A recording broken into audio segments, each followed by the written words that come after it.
What is going on, guys? This is 42 Sportster, and today I am back with another college football prediction video, and this time it is between the Oregon Ducks versus the Washington State Cougars at Washington State and Martin Stadium. Time will be 7:30 p.m. Eastern Time, which is, I believe, 4:30 p.m. Pacific Time in the West Coast, and coverage will be on Fox Sports, I believe, 219 for DirecTV. I don't know which local channel you guys be, but as you guys know, that Luke Falk is gone from the team, and for Washington, they have Minshew, the new quarterback that's in. He's doing really, really well. Gardner Minshew has done an excellent job for the past 5 games, and Justin Herbert has also done a fantastic job as well. And we got Dylan Mitchell, my bad. Dante. You got Dylan Mitchell. Then you got Verdell for Oregon for rushing. This is going to be a really good game. This is going to be a high-powered offense type game. No huddle. I believe it's going to be a high-scoring game between two teams. Last year, as you guys know, that Washington destroyed Oregon at Oregon 33-10, and Luke Falk had 3 touchdowns that game, and Braxton Bummeister had about 1 and 2 interceptions. And Royce Freeman is gone in the NFL, and Garrett Wicks as well is gone also. I believe he's gone to graduation or injury or etc.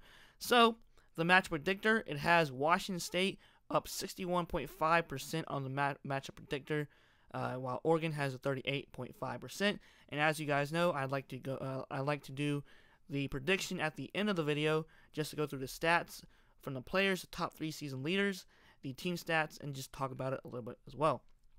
So, as further ado, let's go into the season leaders. So, the quarterback position, the top passer, we got Justin Herbert from Oregon, 106 to 168 completions to attempts, 1,613 passing yards, 17 touchdowns, and 5 interceptions. While Gardner Minshew, he has 215 to 313 completions to attempts with 2,422 passing yards, 19 touchdowns, and 4 interceptions. Surprised he's not looked at as the Heisman hopeful list, but is Tua. Apparently Tua is leading overall, which is crazy.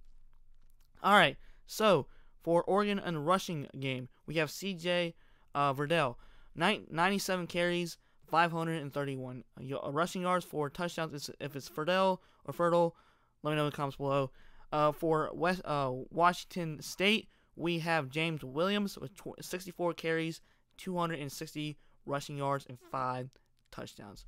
All right, so for receiving-wise, we have Dylan Mitchell for Oregon, 35 receptions, 561 receiving yards, and 3 touchdowns. For Washington State, we have Devontavian, sorry for pronouncing the first name wrong, Devontavian Martin. He has 40 receptions, 440 receiving yards, and 6 touchdowns. All right, so for team stats, we have Oregon with 43.0 points per game. We have Washington State 41.8 points per game. Really close, so it's going to be a really high-scoring game. Points allowed, which is crazy, is also Oregon has 24.8 points allowed. Washington State has 23.8 points allowed per game, which is crazy. They just 1 less point away. All right, so total yards, we have Oregon 483.8 total yards on offense, while Washington State has 485.5 yards total yards. But both teams are almost similar towards each other. But passing wise, Washington State over 200 plus, 413.7 total yards on passing, while Oregon has a 273.3 yards passing. This is where it gets tricky. All right, Washington State is more of a passing type team, and Oregon is balanced, which is crazy because you'd think Oregon is up tempo with their offense. Well, Oregon has 209.5 yards of rushing, while Washington State has 71.8. That's bad. Not really good for your offense to have only 71 yards a carry. That's going to be the difference maker for Oregon, is they got to stop their offense. They got to contain Minshew. If they can do that, then they could possibly win at Washington State, but it's going to be tough for a late-night game.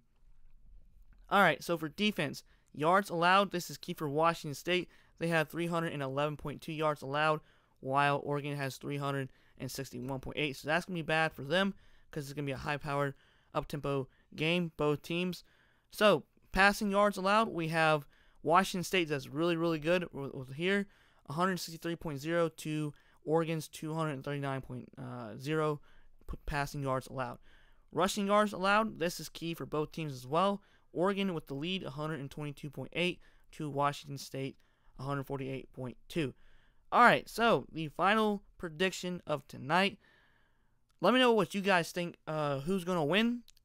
I'm going to predict both scores, so here we go. All right, Oregon, 45-42. Then we have Washington State, 42-35. All right, so those are my final scores. It's going to be a high up-tempo game. Like I said, Oregon, 45-42. Washington State, 42-35. It's going to be a high up-tempo game, high-scoring game. It's going to be fun to watch. It's a Pac-12 conference, maybe even Pac-12 after dark for East Coast people. But it's going to be fun. I can't wait to watch it. I probably won't be able to watch it because I'll be gone from home. But, guys, let me know in the comments below what you guys think. Who's going to win this game? Will Oregon take revenge on their turf, on Washington State's turf, to beat the Cougars, or the Cougars will remain with the winning streak 2 games in a row? So Cougars could possibly, if they win this, they could possibly go to the college football playoffs, or Oregon could possibly win it. They could go to the college football playoffs if they win out all the way through. But it's going to be tough since they lost to Stanford. It was brutal. They lost by a fumble. Not really great. And Washington State lost by 3 points to USC. All right, guys. 42 Sports here. Y'all have a great day. Like, comment, and subscribe. Guys, hope you enjoyed this video. Always comment below what you guys think. And just let me know. And it would be really awesome if you guys sub as well. All right, guys. 42 Sports here. Again, peace.